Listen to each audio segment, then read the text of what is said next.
श्री स्वामी समर्थ. आज आपण गुरुचरित्रातील अध्याय 14वा ऐकणार आहोत. सायनदेवाचे प्राणसंकट टळले. श्री गणेशाय नमः. नामधारक सिद्धाला म्हणाला, हे योगीश्वरा, श्री गुरु नृसिंह सरस्वतींनी उदरशूल ब्राह्मणाला व्याधीमुक्त केले. त्यानंतर पुढे काय घडले ते सांगा.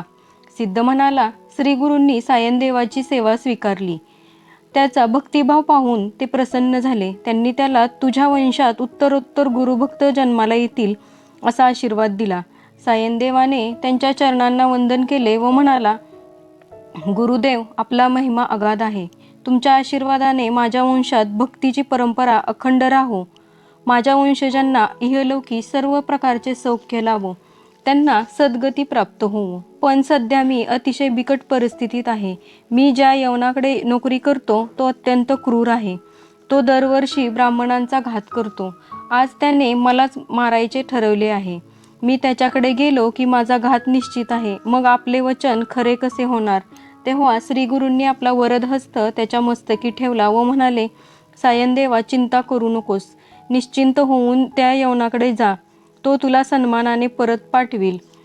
तू परत येईपर्यंत मी येथेच थांबणार आहे. तू माझा भक्त आहेस. तुला पुत्र पौत्रादिक सर्व सौख्य प्राप्त होणार आहे.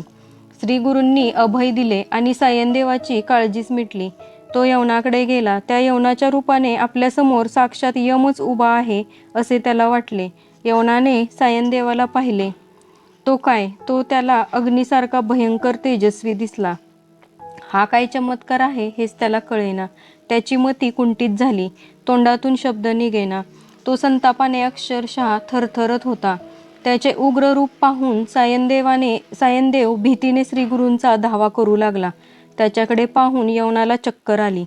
तो कसाबसा घरात गेला. पलंगावर पडताच झोपी गेला.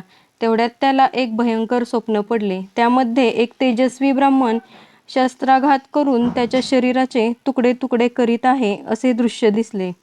तो दचकून जागा झाला. त्यावेळी त्याच्या हृदयातून प्राणांतिक कळा येत होत्या. तो घाबरला.